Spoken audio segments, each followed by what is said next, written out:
نبی پاک صلی اللہ علیہ وسلم کی حدیث ہے مسلم میں طبرانی میں، حضور نے فرمایا آؤ میں تمہیں پچھلے زمانے کے ایک ایماندار نوخیز ولی اللہ کی بات سناؤں۔ پچھلے زمانے حضور نے فرمایا پچھلے زمانے میں ایک بادشاہ جادو کے زور پہ حکومت کرتا تھا۔ جب وہ ایک جادوگر اس نے رکھا ہوا تھا تو جادوگر اس کو جادو بتاتا، وہ جادو کے زور پر حکومت کرتا۔ جادوگر بوڑھا ہو گیا تو کہنے لگا بادشاہ کو نوجوان میرے پاس بھیج دے، اب میں بوڑھا ہو گیا ہوں، میرا پتہ کوئی نہیں کب مر جاؤں۔ ایک نوجوان کی ڈیوٹی لگائی، بڑا زیرک سمجھدار، اپنے رعایا میں سے چن کے جو ذہین فطرت مزاج بچہ تھا وہ اس نے لگایا۔ اللہ کے محبوب علیہ الصلوۃ والسلام فرماتے ہیں بچہ جادو سیکھنے لگا، وقت گزرنے لگا۔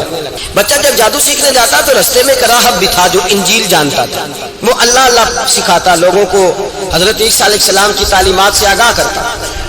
اس نے دیکھا کہ یہاں بھی لوگ اکٹھے ہیں تو وہ بچہ اس راہب کے پاس بھی اٹھنے بیٹھنے لگا۔ اب جب اس کے ساتھ اس کی گفتگو بڑھنے لگی تو اس کو باتوں میں لذت آنے لگی۔ اس نے راہب نے پوچھا کہ تو کون ہے اور کس طرح سے آیا ہے، کیا تیرا معاملہ ہے؟ اس نے کہا جی میں جادو سیکھنے جاتا ہوں، آپ کی باتیں مجھے بڑی اچھی لگتی ہیں۔ اس نے کہا دین سیکھ، جادو سیکھنے والے کافر ہو جاتے ہیں، قرآن و حدیث سیکھنے والوں کو اللہ کامل ایمان عطا فرماتا ہے۔ فرمایا یہ سیکھ۔ بچہ بیٹھنے لگا، اس کے پاس آنے لگا، باتیں دل میں گھر کرنے لگی۔ ایک وقت آیا کہ مسلمان ہو گیا، اور مسلمان کیسے ہوا؟ بچہ کہتا ہے میں تجربہ کر کے ہوا، اب میں تھوڑا سا وقت جادوگر کے پاس بھی جاتا اور باقی سارا وقت وہاں بیٹھتا۔ میں ایک دن جا رہا تھا تو رستے میں اژدہا تھا، بہت بڑا سانپ تھا، رستہ روک کے کھڑا تھا۔ یہ حضور نے بیان کی حدیث۔ نبی پاک صلی اللہ علیہ وسلم فرماتے ہیں بچہ کہتا ہے کہ رستے کے اندر سانپ ہے، رستے بند ہے، لوگ چھتوں درختوں پہ چڑھے، ہراش ہے۔ کہتے چھوٹا سا روڑا میں نے اٹھایا تو میں نے کہا اللہ اگر جادوگر سچا ہے تو اسے مار دے۔ چھوٹا سا روڑا میں نے پھینکا، اژدہا کوئی نہ مرا۔ پھر چھوٹا روڑا اٹھایا، میں نے کہا اللہ اگر وہ عالم سچا ہے تو اسے مار دے۔ اب جب میں نے روڑا مارا تو اژدہا مر گیا۔ میرے اندر سے گواہی آئی نہیں دین کی باتیں سچی ہیں، نہیں قرآن کی باتیں اسلام سمجھانے کے لیے عرض کر رہا ہوں، اگرچہ اس دور میں انجیل تھی، اللہ رسول کی باتیں اچھی ہیں۔ کہتے میں مسلمان ہو گیا، اب میں نے راہب کے پاس ہی رہنا شروع کر دیا، جادوگر کے پاس چھوڑ دیا اس بچے نے آنا۔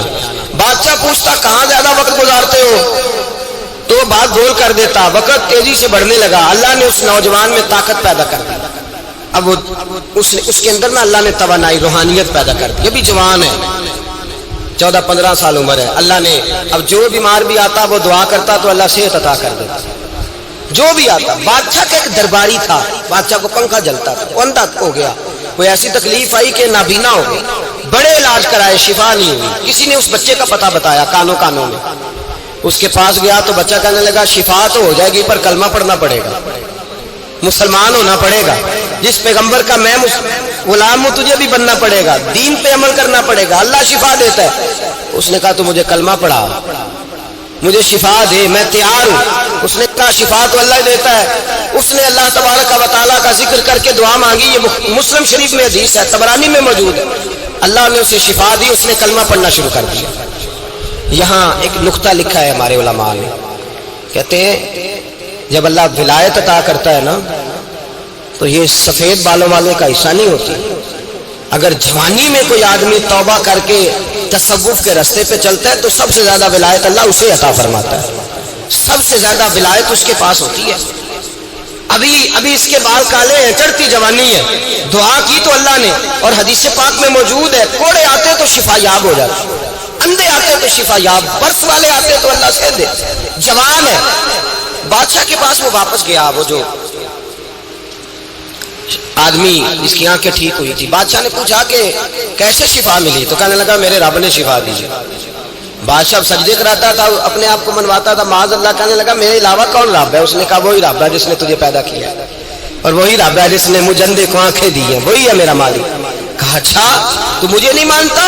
کہا نہیں میں اپنے رب کو مانتا ہوں۔ بادشاہ نے اسے سزا دی، ستایا، اس نے بچے کا پتہ بتایا، پھر بچے کو بلا کے ستایا تو اس راہب کا پتہ بتایا، راہب بھی قتل ہو گیا، نابینا بھی قتل ہو گیا۔ بادشاہ نے کہا سپاہیوں سے اس بچے کو لے جاؤ اور پہاڑ کی چوٹی پہ جا کے نیچے پھینکو تاکہ مر جائے۔ بچہ پہاڑ کی چوٹی پہ گیا تو ہاتھ اٹھا کے کہنے لگا یا اللہ میرے لیے نہیں اپنے لیے، میرے لیے نہیں اپنے لیے انہیں اپنی قدرت کے جلوے دکھا، میرے لیے نہیں۔ اللہ کے بندے اپنی جان بچانے کی دعائیں نہیں مانگتے، اپنے لیے انہیں اپنی قدرت کے جلوے دکھا، یہ دعا مانگی۔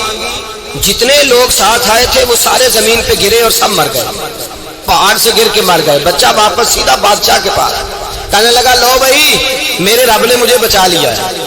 جوان کا ایمان دیکھو, میرے رب نے مجھے, بولو میرے اللہ نے مجھے ایمان کی گواہی دے رہا, میں بچ گیا ہوں, تو جھوٹا ہے, میرا رب سچا ہے. اس نے کہا لے جاؤ اس کو دریا میں, کشتی میں بٹھاؤ, بیچ دریا کے جا کے دھکا دے دو.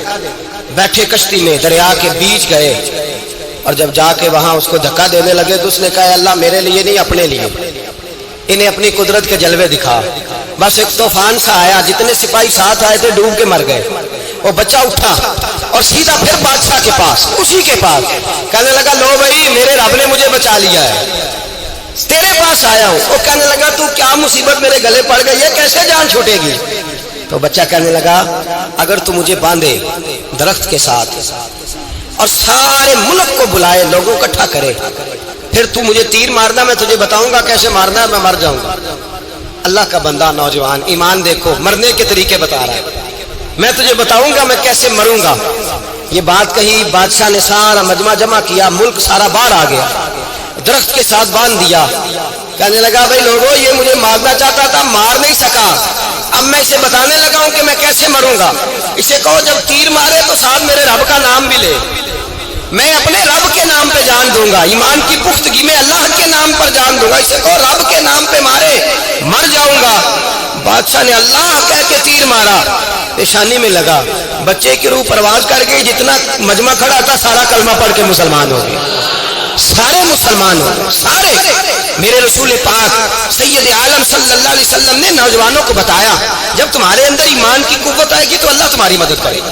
فرمایا وہ نوخیز ولی تھا, ابھی جوان رانا تھا, ابھی اس کی پیشانی پر جوانی کے آثار تھے, لیکن اسے اللہ کو راضی کیا, رب کریم کو راضی. ولایت کا مطلب بڑھاپا نہیں, ولایت کا مطلب وہ نہیں کہ جب بڑا لمبا وقت گزر جائے تو پھر آدمی آئے کہ نہیں اب کیا کرنا ہے, اب مسجد ہی ہے, اب تو اس کے علاوہ گزارا ہی کوئی نہیں. تو اس وقت کا آنا اللہ کی بارگاہ میں قبول تو ہے, لیکن شاباشی اسی کو ملتی ہے جو جوانی کا وقت آئے, جو عین اس وقت آئے جو وقت میرے رسول پاک علیہ السلام کے غلام ہے عبداللہ ابن عمر. حضرت عبداللہ ابن عمر رضی اللہ تعالیٰ عنہ فرماتے ہیں کہ میں نکلا, مجھے سفر کے لیے جانا تھا, تو تھوڑی سی کھجوریں, تھوڑا سا سرکہ, ایک شہد کی بوتل, چیزیں میں نے سفر کے لیے ساتھ رکھ لی. میں جب مدینے سے باہر صحرا میں نکلا نا تو رمضان نہیں تھا, غیر رمضان تھا. میں نے ایک نوجوان کو دیکھا بکریاں چرا رہا ہے, بکریاں چرا رہا ہے جوان. آپ فرماتے ہیں اس کا چہرہ بڑا نورانیت والا, گرد پڑی ہوئی پر بڑا حسین. فرماتے ہیں میں نے اس کو کہا کہ آ جاؤ کھانا کھا لو, روزے بھی نہیں تھے. کہنے لگا نہیں میں نے روزہ رکھا ہوا ہے. فرماتے ہیں میں نے کہا پتہ کروں کہ نیرا نیک ہی ہے کہ پرہیزگار بھی ہے. نیک وہ ہوتا ہے جو نماز پڑھے روزہ رکھے, پرہیزگار وہ ہوتا ہے جو گناہ سے بچے, وہ پرہیزگار ہوتا ہے. کہا پتہ کروں پرہیزگار بھی ہے کہ نہیں. کہتے میں قریب گیا تو میں نے جا کے اس کو کہا بھائی تیری بکریاں بڑی پیاری ہیں, میرا دل کرتا ہے کہ بکری مجھے دے دو. کہتے وہ جوان, غربت بھی, پریشانی بھی, پر دامان توکل کی یہ خوبی ہے کہ اس پر پابند لگے ہوتے ہیں, دھبے نہیں ہوتے. غربت ہے, کہا جناب ایک بکری دے دو. آنے لگا جناب بکریاں میری نہیں, بکریوں کا مالک کوئی اور ہے. کہتے میں نے آزمانے کے لیے کہا کہ بکریوں کے مالک کو کہنا ایک بکری بھیڑیا لے گیا ہے, کہہ دینا بھیڑیا لے گیا ہے. تو کہتے اس نے میرے طرف دیکھا, گرد سے اس کے بال اٹے ہوئے, آنکھوں میں روشنی, چہرے پہ اطمینان, لب و لہجے میں ایمان کی طاقت. نوجوان کہنے لگا حضور بکریوں کے مالک کو تو کہہ دوں گا بھیڑیا لے گیا ہے, جب عرش کا مالک پوچھے گا تو کیا جواب دوں گا, اللہ کو کیا جواب دوں گا. کہتے ہیں میں کانپنے لگا اس کی بات سن کے, واپس آیا, جو کام نکلا تھا وہ چھوڑا, واپس لوٹ آیا. میں نے پتہ کیا کس کا غلام ہے, پتہ چلا فلاں آدمی کا ہے. کہتے میں نے پہلے غلام خریدا, پھر پتہ کیا تیرے پاس بکریاں کتنی ہیں, اس نے کہا 400. کہتے میں نے مالک سے ساری بکریاں خریدی, پھر غلام کو بلایا, پھر وہ بکریاں تحفے میں دی, تحفے میں. کہنے لگا حضور یہ سارا کچھ مجھے کیسے ملا. میں نے کہا تیرا ایمان بڑا پختہ تھا تو میرے رب نے تجھے انعام عطا فرمایا ہے.